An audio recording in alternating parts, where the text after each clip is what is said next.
What is up, everybody? This is your boy, Teran Rodriguez, bringing you another edition of Set Point. Tonight we're going to conclude the West Coast Conference, and I'm pretty much going to talk about the conference format and the conference schedules of most of these teams, and the noteworthy matchups between some of these teams, because there has to be a team that wins that conference. And yes, despite it not being a Power 5 conference, it is a very noteworthy conference because they have talented teams such as San Diego and BYU, and they also have up-and-coming teams such as Pepperdine and Santa Clara. And then we also have some news from the Big West Conference, but it's not some good news, as the Big West Conference has said all of its fall sports, which includes women's volleyball indoors, will not be performed in the spring, meaning it's basically canceled, it's off the table. I am sad face.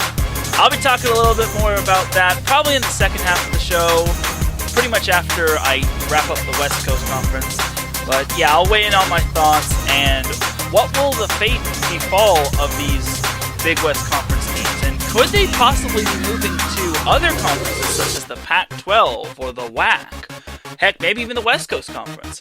All that and more here on Set Point. This is Teran Rodriguez bringing you another edition of Set Point here on IE Sports Radio, your direct feed for all that is sports.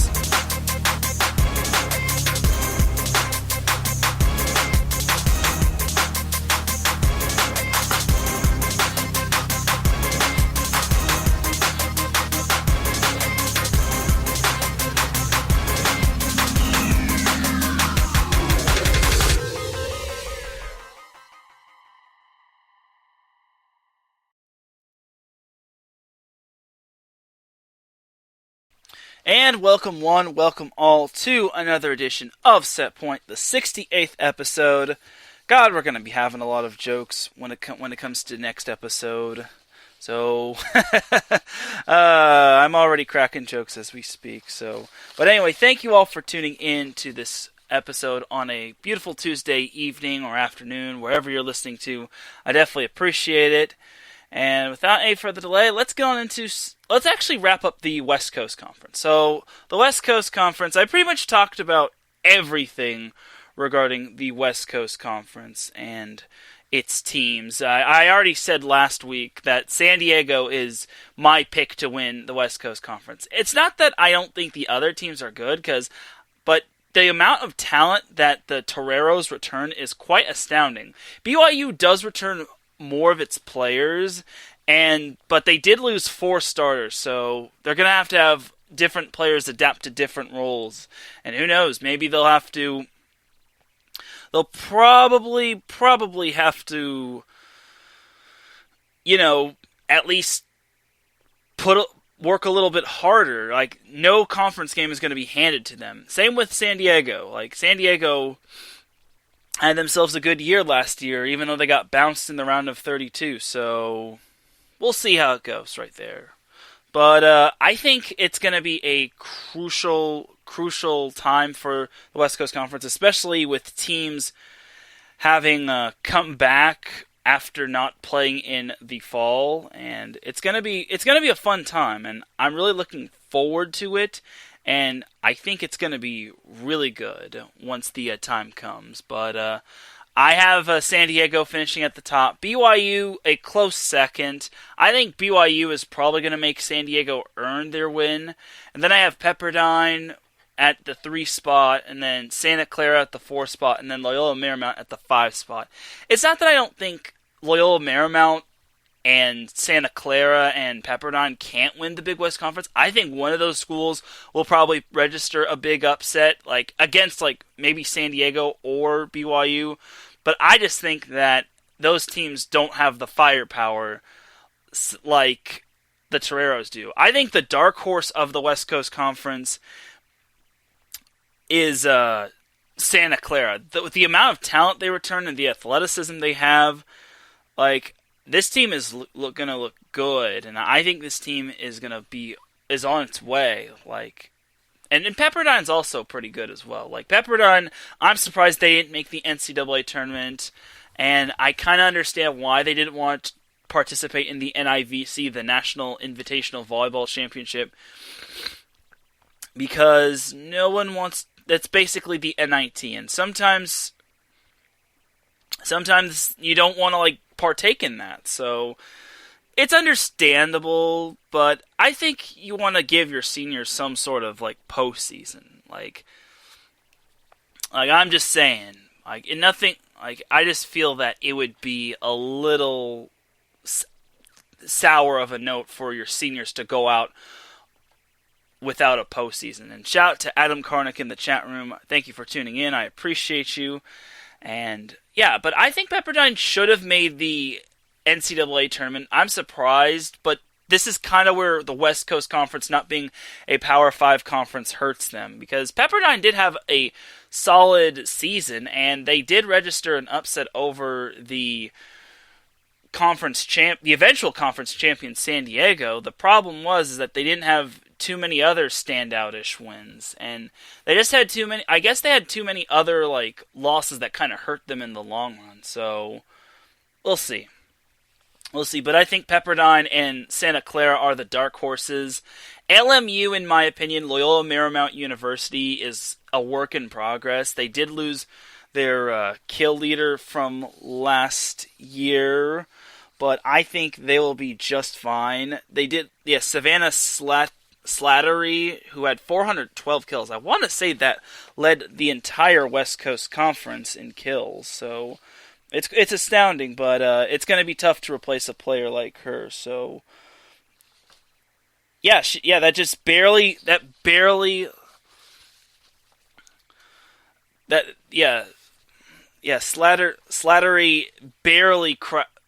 was the kill leader in the West Coast Conference, topping Julia Sangiacomo, the freshman from Santa Clara. Adam asks, how many D1 conferences are yet doing volleyball this year? So at the moment, there are no volleyball teams playing, but 2 conferences have opted out. One being the Ivy League, which that they did so like forever ago, and they didn't even bother to reschedule. And most recently, the Big West Conference, which is in my neck of the woods, which means teams like Hawaii, which made the NCAA tournament, and I think they went to the Sweet 16. Maybe, yeah, it was the Sweet 16. Santa Barbara, who had themselves a very good year. Cal Poly San Luis Obispo, who also made the NCAA tournament. Those 3 teams actually won at least one NCAA tournament game. And then all those other schools like Long Beach State, UC Davis, UC Riverside, Cal State Northridge, the newly found UC San Diego, Cal State Bakersfield, etc., they are not going to be partaking in women's volleyball this year because the Big West Conference recently said, I think it was last week, that they're canceling all fall sports. So no women's soccer, no men's soccer, no women's indoor volleyball, I think no men's water polo, and no cross country as well. So it's a bummer, and I'll be talking a little bit more about that later. But what the Big West Conference canceling its fall sports season means is that there is now another at-large spot open. So there are going to be 30 conferences at the moment partaking in the NCAA tournament. However, and each one of those teams gets an automatic qualifier. However, instead of being 16 at-large spots, there is now 18. Originally, the field, and for those that don't know, the field got trimmed down from 64 all the way down to 48, and then eventually they cut the at-large spots down as well. So they cut the at-large spots down from 32 to 16, now back up to 18 because of the Big West Conference opting out, as well as the Ivy League. And I understand why the Big West Conference opted out, because most of those teams are from California, with the only exception being Hawaii. However, I kind of wish they didn't go head first. And then it also kind of makes me wonder, if Big West Conference men's and women's basketball is allowed to be playing, how come the fall sports aren't allowed to be playing? Or why are they canceling the fall sports altogether? That's just something I ponder, and that's kind of some food for thought right there. But it might be because of popularity, or it might be because of money, or financial issues. I don't know. But either way, it is kind of a problem, and it really sucks that the Big West Conference fall sports teams won't be participating. And not just women's volleyball, but like I said, soccer, men's and women's soccer, men's water polo, women's volleyball, cross country, etc. So there's that. So, okay, back to the West Coast Conference. So the West Coast Conference has already released their schedule, and they released it a while ago. They released it like 2 weeks ago, which is cool. They have yet to release the non-conference schedule, which really stinks, but conference play in the West Coast Conference starts on January 26th, which is a Tuesday. So about 1 month and 11 days until conference play starts. I think this will be one of the more interesting conferences. I think this conference will be a very fun conference, and who knows, maybe BYU will flourish, and same with San Diego. Like, I think those two teams are talented. The problem was they just faced a stacked pool. So, yeah, we'll see what happens with those two going forward. I think honestly, the Toreros had a rough draw because they were on the road despite winning their conference, on the road in the regionals, and then BYU got upset by Utah, which, when it comes to the Holy War, anything can happen. And it's what's worse for BYU is that had they beaten Utah, they would have faced Stanford in the round of 16. And the funny thing about that is that Utah actually took Stanford to 5 sets, and unfortunately, it just didn't happen. So, yeah. And Adam pretty much echoed the same thing I said. Money is why. Hoops is a cash cow. And it sucks because I think that some of these other sports can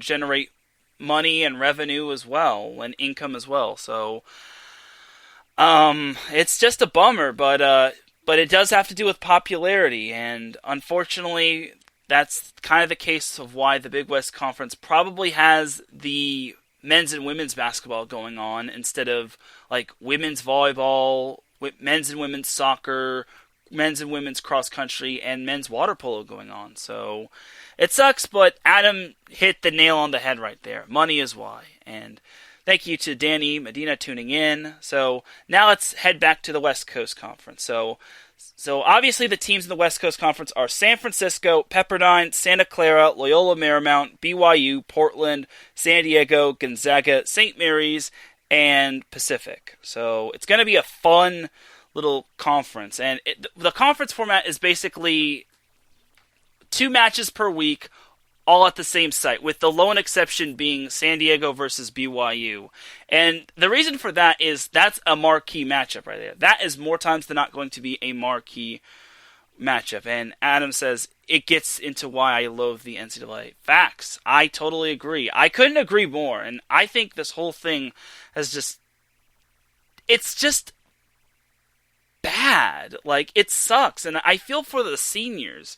I know they're more than likely going to get an extra year of eligibility, but what if they complete all their coursework? Like, they have to bank on the option of being a graduate redshirt, or a graduate redshirt junior, or graduate redshirt senior, and then, or either going pro or just moving on with their lives away from volleyball. So it's kind of a crossroads when you think about it, and that's what really sucks. And I feel for all the college athletes, not just for women's volleyball, but for soccer and for men's water polo and for cross country and all those that are getting affected, not just in the Big West Conference, but from the Ivy League as well. So I hope this one day gets better. So anyway, for the West Coast Conference, so looking at the schedule at a glance, it's a fun schedule. So opening night, we have San Francisco at Pepperdine, Santa Clara at Loyola Marymount, BYU at Portland, San Diego at Gonzaga, and St. Mary's at Pacific. The marquee matchup for that week would probably be Santa Clara at Loyola Marymount. Loyola Marymount is, like I said, a work in progress, but I think that that's kind of going to be their big test. And then Santa Clara, like I said, they returned so much talent from that team. I think they're going to be the dark horse of that team. And no, I'm not calling them the dark horse because they're known as the Broncos. I'm not funny. Well. Other than that, I don't really see any too many matchups standing out. And then the day after, Wednesday, January 27th, it's basically the same matchups. Like I said, the conference format is basically 2 matches per week, and then back-to-back nights, and then it's going to be at the same site, with the exception of another pair of matchups, which I'll be getting into in a little bit. So, yeah, so the first week of West Coast Conference play, the marquee matchup is obviously going to be Santa Clara at Loyola Marymount. Basically, it's NorCal versus SoCal. But other than that, I think it's going to be a great matchup between Santa Clara and Loyola Marymount. I think Santa Clara can pull off the dub because they're just so talented, but you never know with Loyola Marymount. Now let's jump to next week. Tuesday, February 2nd and Wednesday, February 3rd. Our matchups include Santa Clara at BYU, Gonzaga at Pacific, Portland at San Diego, Loyola Marymount at San Francisco, and Pepperdine at St. Mary's. Looking at this week, that week, I obviously got to say the marquee matchup of that week, or the marquee matchups of that week, is Santa Clara at BYU, because now Santa Clara... I knew this was coming. Adam said Danny and Terrence should do a show face-off that week. Maybe. It's possible. But as for Tuesday, February 2nd and Wednesday, February 3rd, Santa Clara at BYU is the one that catches my eye. Like, there's no doubt about it. Like, this is the true test for Santa Clara. I say they're the dark horse of the West Coast Conference. Now they got to prove it by taking on a true contender in BYU. And honestly, that's going to be tough for them. And they already played a difficult matchup against Loyola Marymount. And now they're going to be playing another difficult matchup at BYU. And playing at BYU is going to be different. So we'll see how it goes. So moving on from February 2nd and February 3rd, we have Tuesday, February 9th, and Wednesday, February 10th. We have, as our matchups for that week, Gonzaga at BYU, Portland at Loyola Marymount, Pacific at San Francisco, St. Mary's at San Diego, and Pepperdine at Santa Clara. So once again, it's another scenario of Santa Clara being the marquee matchup of the week. This time they're at home and they're going to be playing against Pepperdine. So they get to return home to their humble abode in California. And this time they'll be able to play at the stable or whatever they call their gym. I don't know what they call their gym. But Pepperdine Santa Clara will more than likely decide the bronze of the West Coast Conference. Unless of course, Pepperdine can, or unless, of course, one of those two teams, Pepperdine or Santa Clara, can knock off BYU or San Diego. So, we shall see. We shall see about that matchup. But I think it's tough to give one or the other the edge, because Pepperdine is improved and so is Santa Clara. So, I don't know who gets the edge in that matchup. I imagine it would be Pepperdine, but Santa Clara has been battle-tested, so we shall see. So, looking at the week of February 16th and February 17th, which is also a Tuesday and Wednesday, we have San Francisco at Portland, San Diego at Santa Clara, Pacific at Pepperdine, St. Mary's at Gonzaga, and Loyola Marymount at BYU. Now we're getting into some of the more interesting games. So, obviously, another interesting matchup would be San Diego at Santa Clara. Santa Clara got a really brutal schedule starting off. They get LMU, which finished 5th. Okay, no big deal. Then they get BYU, which finished 2nd. Then they get Pepperdine, which finished 3rd. And then now they get San Diego in week 4. That is the death row schedule right there. Like, the West Coast Conference clearly must... I forget who the Santa Clara coach's name is. It's like Aaron something, but I can't remember off the top of my head, but I will say this: that might be how the conference scheduling works. Like, it would be fun, but you gotta face 4 marquee matchups for 4 consecutive weeks, and that's a grand total of 8 matchups, and we don't even know where the NCAA is going to land them. I imagine San Diego and BYU will probably be ranked early on, but once the season restarts again, it will no longer be a top 15. It should be a top 25 like they did last year and years prior, but I imagine San Diego and BYU will be the number 1 and number 2 team. Like we'd have to wait and see until the coaches poll or the preseason power rankings come out, or wherever all the coaches say, oh, I think this team's going to finish first, and then second, third, fourth, fifth, blah, blah, blah, blah, blah. So our other marquee matchup for the week of February 16th and 17th is Loyola Marymount at BYU. So Loyola Marymount, like I said, lost their kill leader, who was a senior last year, in Savannah Slattery. I still think Loyola Marymount has a solid team because they're that frisky team where most people don't expect them to do well, but then they manage to win a matchup that no one expects them to win, and they're kind of like Pepperdine, except a little less. I wouldn't say less talented, but they got hit hard in terms of graduation. So LMU would. I don't know if they'll give BYU a big time matchup, but I will also say this: BYU will be a little rebuilding, considering, like I said, they lost 4 stars to graduation, and you never know with players opting out and players transferring and just saying, I'm done, I want to move on, or anything like that. So we'll see. So now let's move on to February 23rd and February 24th. Our matchups for that week are San Francisco. Yes, Adam. Inexperienced is the term I'm looking for. So yeah, BYU will be a little inexperienced, but BYU is that team that rebuilds and not reloads. So we'll see. So for February 23rd and February 24th, we have San Francisco at San Diego, Santa Clara at Pacific, BYU at Pepperdine, Portland at St. Mary's, and Loyola Marymount at Gonzaga. I'm just going to throw this matchup as an honorable mention of marquee matchups. I'm going to say Santa Clara at Pacific. Now, I get it. I've been saying Santa Clara a lot, but I'm pretty sure.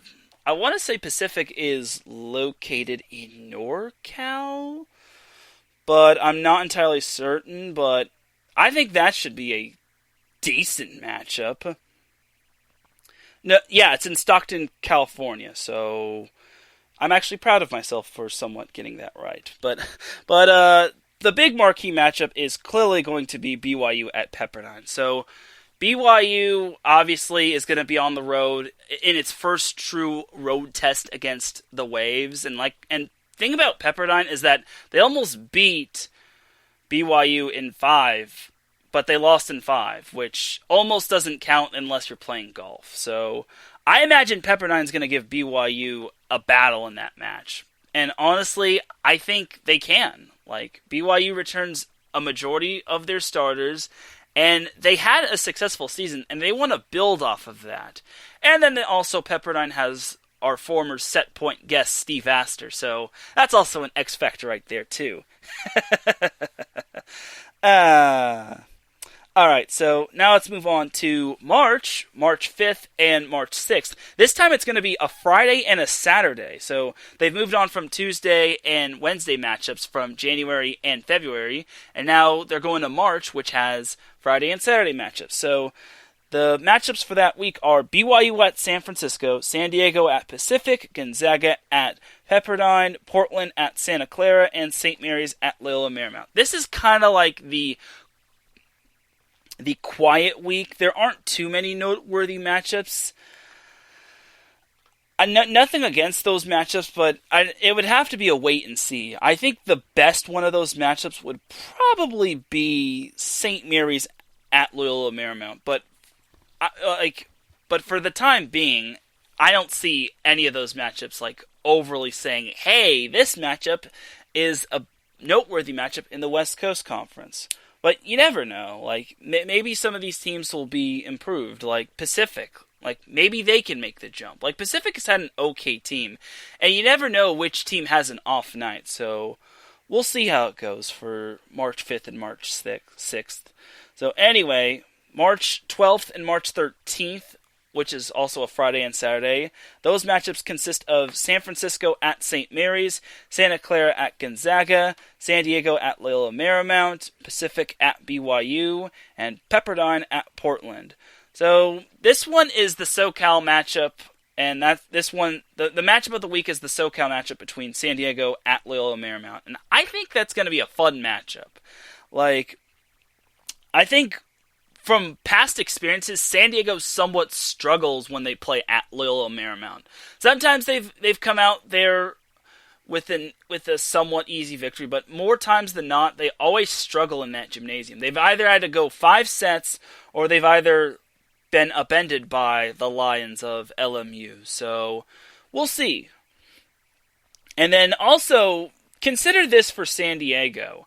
Most of their schedule, they haven't really faced anyone that's too noteworthy, but like, if we're on paper, their starting schedule starts off to be a little light until they reach that February 16th and February 17th, where they face Santa Clara. That's going to be their true test. And honestly, I think that could be kind of their undoing if they're not careful. So we'd have to see. But it's all about consistency. Like, that's the name of this game. So now, Friday, March 19th, and Saturday, March 20th, that's the big-time matchup right there. That's the huge matchups that everyone wants to see. So the marquee matchups for those weeks are, for Friday, we have BYU at San Diego, Gonzaga at San Francisco, Pacific at Portland, St. Mary's at Santa Clara, and Loyola Marymount at Pepperdine. And then Saturday, surprisingly, a couple of these matchups actually shift locations. San Diego plays at BYU on March 20th, and then Pepperdine plays at Loyola Marymount.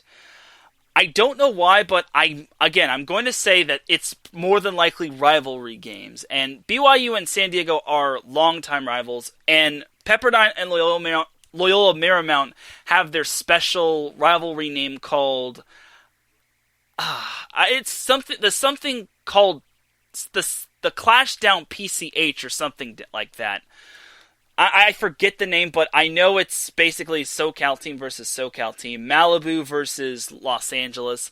But honestly, that Loyola Marymount Pepperdine matchup is going to be a very good matchup, and we can't forget about San Diego and BYU. Like, San Diego BYU is basically the West Coast Conference championship right there. It's like, whoever wins that, depending on what their record is in that in conference, will most likely win the West Coast Conference and get that ever so delectable automatic qualifier into the NCAA tournament. So we'll see how it goes. I really look forward to that San Diego BYU matchup. Last year, the Toreros beat BYU in both matchups in 5 sets, and that was very impressive. Like, not many teams can say they beat BYU twice and live to tell the tale, especially when you're playing at BYU. Like, BYU has some raucous fans, and the altitude increases. So even though it's being played in a gymnasium, BYU is just a tough place to play overall. I wonder how BYU is going to have fans at their gymnasium. So that's still kind of up in the air on if they're going to allow fans or not in the stands. So we'll see. So then the last week the last week of the season is Friday, March 26th, and Saturday, March 27th. The matchups for that are Santa Clara at San Francisco, BYU at St. Mary's, Gonzaga at Portland, Loyola Marymount and Pacific, and Pepperdine at San Diego.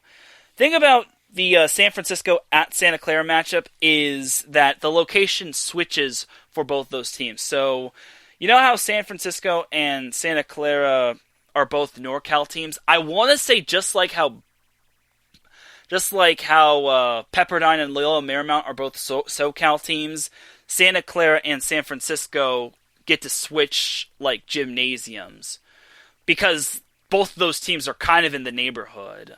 That's kind of my opinion. Because, correct me if I'm wrong, I think Santa Clara and San Francisco aren't too far from one another. I know the San Francisco 49ers play their games at Levi's Stadium, which is in Santa Clara, but I don't know. Which kind of leads me to another question, but I'll get into that in a little bit. So I would like to see how that San Francisco at Santa Clara, or the San Francisco Santa Clara series goes, because I think when it comes to like those type of neighborhood games or those rivalry games, anything can happen. And San Francisco's kind of been on the cusp of sometimes pulling upsets, but we'd have to see in terms of women's volleyball. Like, again, Santa Clara on paper, they're an on-paper team. So, we'll see. But I am looking forward to that Santa Clara-San Francisco matchup. I've said Santa Clara a lot, but I'm kind of interested to see how they do this year. Will they be somewhat good and maybe knock off the possible tier queens in San Diego and BYU, or will they kind of be like near will they be like below the top tier? So we'll see. And then also we have Pepperdine at San Diego, which I think that is an interesting matchup considering this. Pepperdine upset San Diego last year. And here's the thing about San Diego's schedule. Last week, or the week before San Diego plays Pepperdine, San Diego plays BYU. Whether San Diego wins or loses that matchup, it's going to get their emotions high. And sometimes that's pretty much where the ebbs and flows of volleyball can overlap one another. And honestly, that can kind of take you away from your concentration, because again, rivalry games kind of get, depending on whether you win or lose, can kind of somewhat hinder you or can give you like a momentum boost. Like, you can't get too high off the wins, but you can't get too low off the losses. Like, if I'm making any sense, because sometimes if you win an emotional game over your rival, that can kind of like make you a little too confident and get your spirits up to the point where you kind of overlook your opponent. So, or play down to your competition. So, and again, last year Pepperdine upset San Diego at Pepperdine. However, San Diego will have the luxury of playing Pepperdine at San Diego. But also Pepperdine took San Diego to 5 sets last year at San Diego. So overall, I think that is the reason why I think Pepperdine and San Diego will be a very interesting matchup. And you never know with San Diego. Sometimes they have those weeks where everyone's thinking that, oh, this team could probably make a quiet NCAA tournament run. And then sometimes they have weeks where it's like, oh, San Diego's back to being San Diego, and there's a reason why they're not a Power 5 school, and we don't take the West Coast Conference seriously. Which is why we love the Pac-12. But I am looking forward to that. The West Coast Conference also has a makeup week, considering just in case like teams have to postpone series or cancel games, which is very smart because with what's been going on in California is kind of iffy. Like, here's the thing, and my thing is this. Obviously, the NorCal ban has kind of put some of these colleges on pins and needles, like Stanford, Cal, the San Francisco 49ers, San Jose State, etc.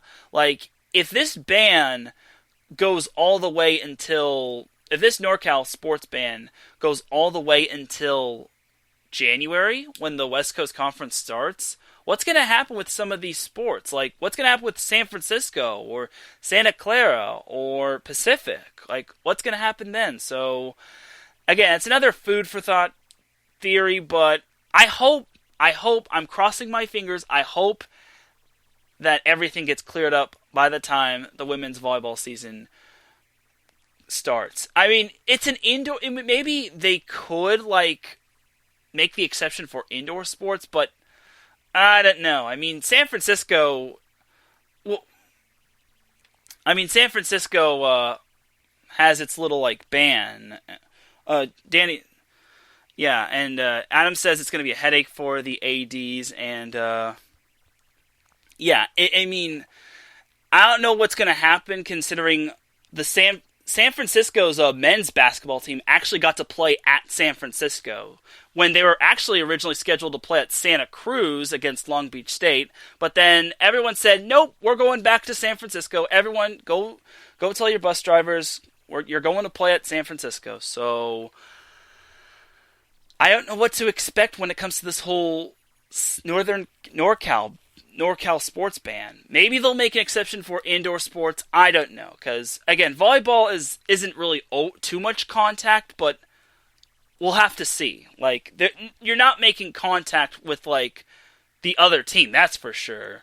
And then if the ACC can figure it out, if the SEC can somewhat figure it out, if the Big 12 can figure it out, and if the Sun Belt Conference can figure it out, maybe the West Coast Conference, the Pac-12, and the Big 10 can figure it out as well. So, sure, it wasn't pretty for most of the other teams. Some of these teams had to cancel their season, their fall seasons and their fall games until this upcoming spring. So we'll have to wait and see. We'll know more once January rolls around or once the future comes up. So we'll have to see. All right, and instead of taking a break, let's just actually move on to the Big West Conference. So the Big West Conference has canceled its fall sports, which means there won't be women's volleyball, and I'm very sad because Long Beach State plays in the Big West Conference.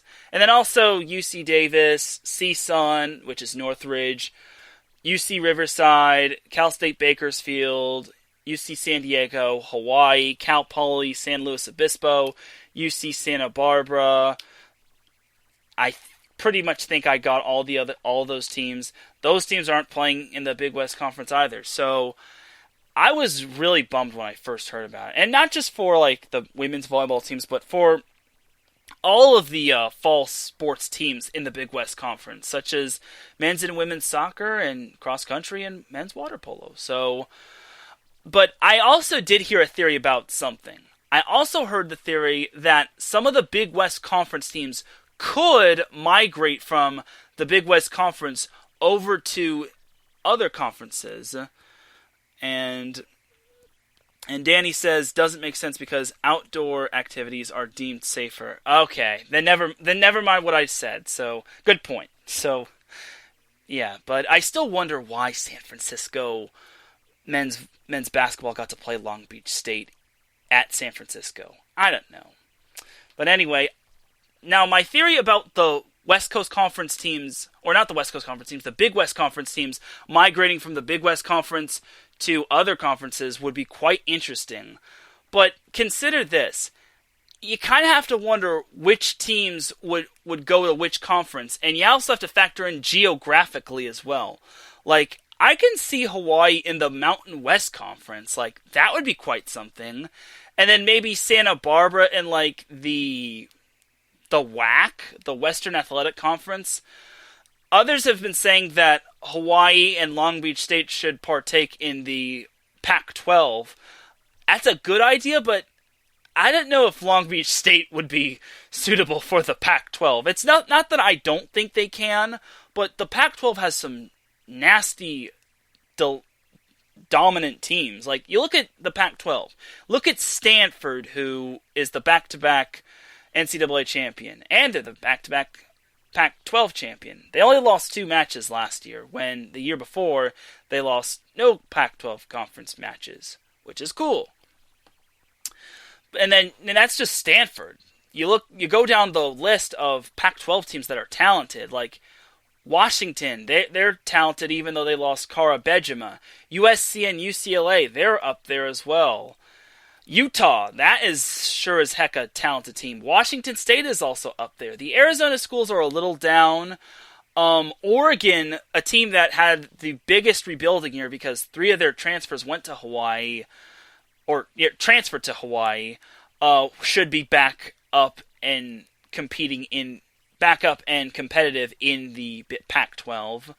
And then also Colorado is kind of up there as well. Sometimes the Pac-12 is the reason why some of these at-large spots get taken up. And I think the Pac-12 and some of these other Power 5 conferences are the reason why they kind of cut the at-large spots from 32 all the way down to 16, which is currently now at 18 because the Big West Conference and Ivy League have opted out.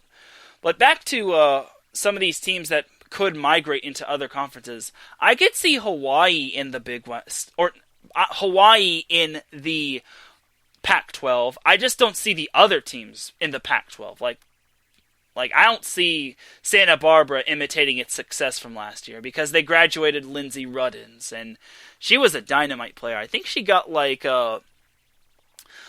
all region honors, I want to say. All region, like third team or something. And then Cal Poly lost. Cal Poly had the Big West Conference Championship in their grasp, and then they kind of lost it when they lost to Long Beach State, which was obviously disappointing. Oh yeah, and we also got to throw in Cal State Fullerton there as well. So and you also have to wonder if the Big West teams migrate to other conferences, how big is too big? Because the Pac-12 conference is big already. And then the WAC is pretty big. The Western Athletic Conference is big. The West Coast Conference is pretty big as well.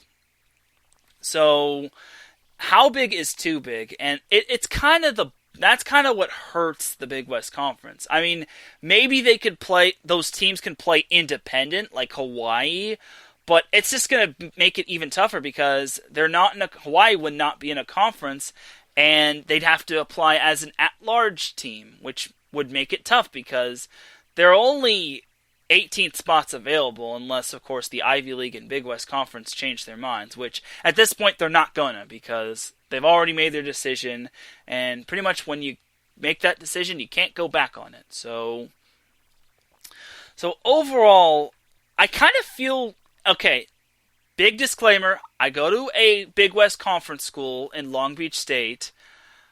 These are the opinions of myself and not the opinions of anyone else, but I think the Big West Conference jumped the gun a little. But as Adam was saying in the chat room, it's all about money because basketball is a cash cow and it's one of the more popular sports. Like, there's no Big West Conference football.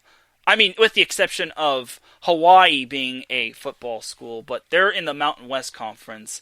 And then UC Davis is also a football school as well. But every other Big West Conference school doesn't have... Oh yeah, Cal Poly. We can't forget about Cal Poly. But other than that, other than Cal Poly, Davis, and Hawaii, there's no other like Big West Conference schools that play football. So Adam says he's got to bounce. Hey, thanks for tuning in, Adam, and great insight as well. Like I like to springboard off of your guys' ideas and your opinions. So great stuff right there. So thank you, Adam, for tuning in, and we shall see you next Monday. So anyway, back to the Big West Conference teams migrating. It's just tough for them. And here's the thing about the Big West Conference teams like migrating to other conferences. Do other conferences want to deal with them? Do other conferences want to run the risk of their programs having to go to I hate to use this word, but a COVID hotspot or a purple tier city or state? Like, I don't mean to say that in a negative way. I'm sorry if I worded it wrong, but if a team is like on its P's and Q's and then they somehow go to a purple tier city or state, that's where it can get a little dicey. And then if they get COVID or if one person gets COVID, then everyone's got to quarantine, and then they got to postpone matches, and then et cetera, et cetera, et cetera, et cetera. And then everyone's like, oh, why did you force our players to go do this? And you should have dealt with your own problems on your own.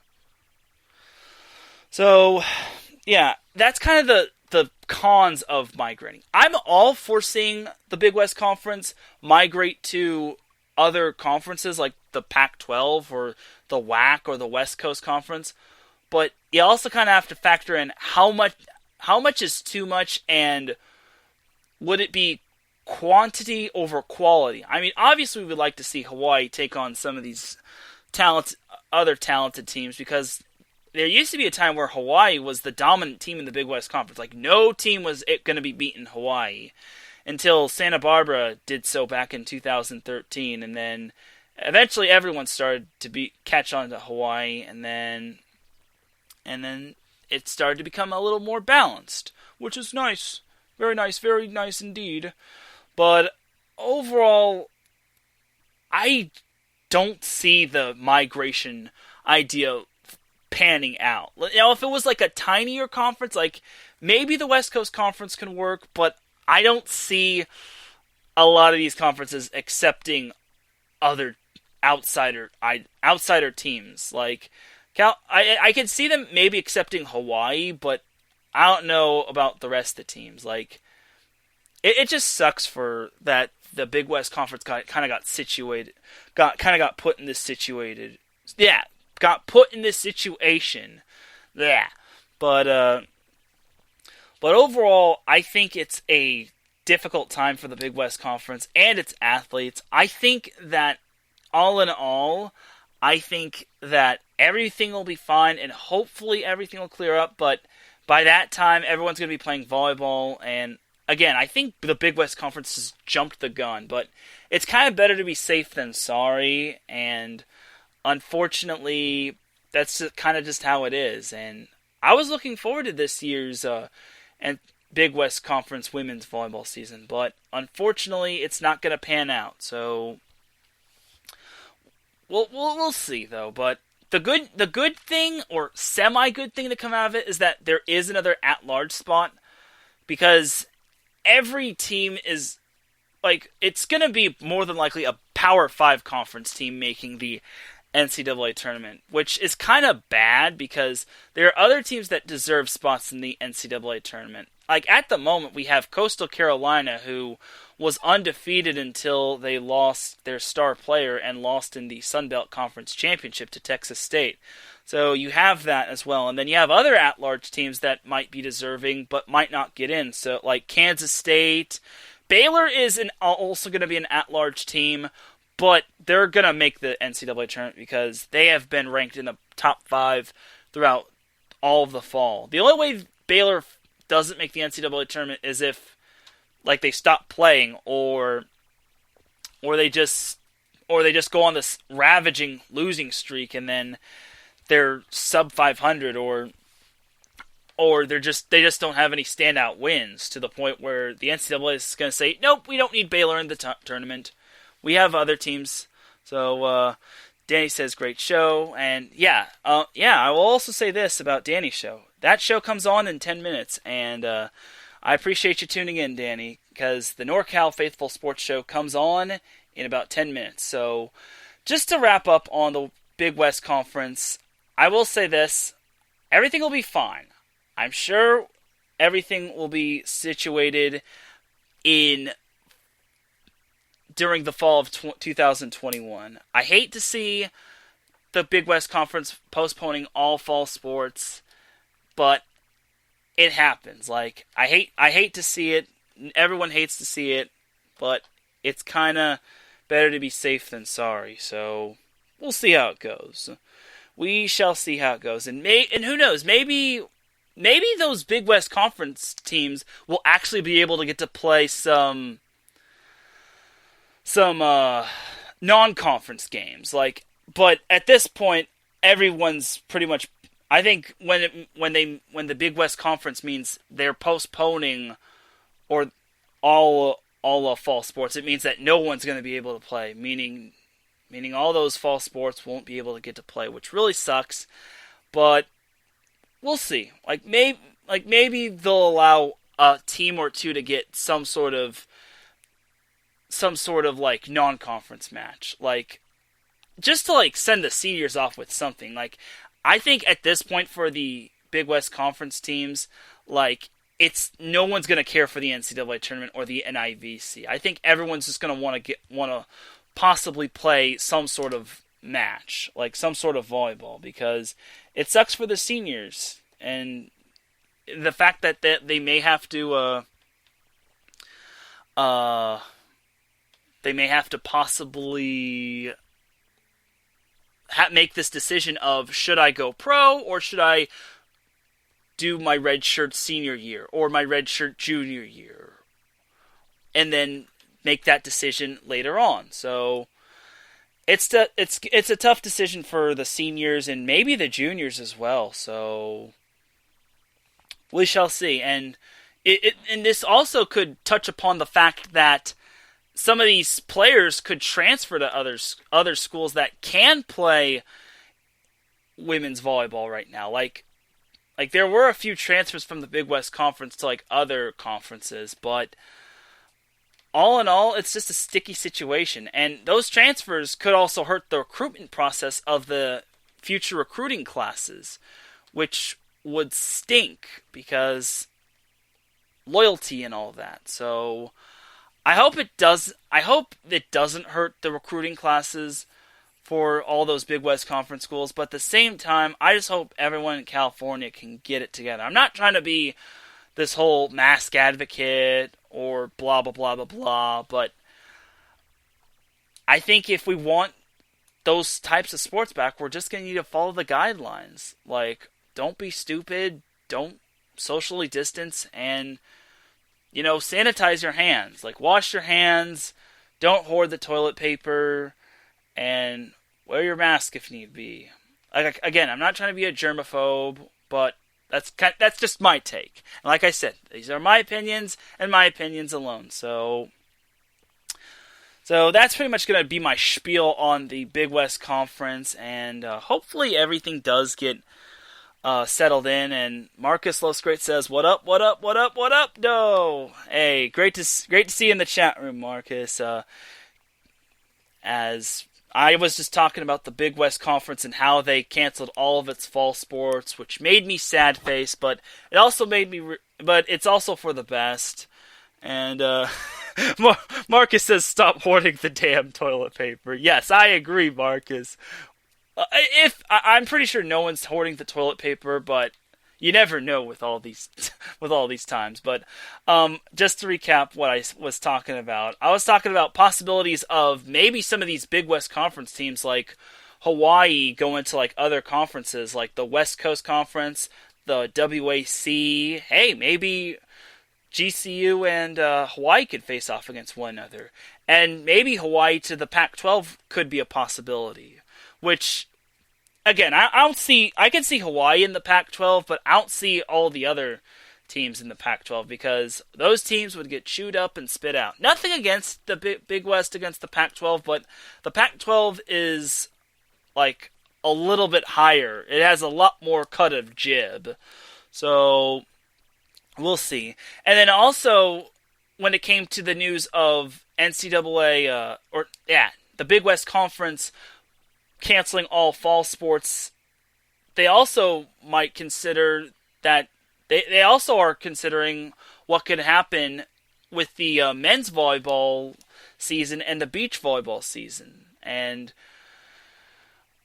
it's just a difficult time. Like, well, I do know this: we will know more about NCAA men's volleyball and NCAA beach volleyball come January, if not maybe a little earlier, but the Big West Conference not having men's volleyball would be detrimental.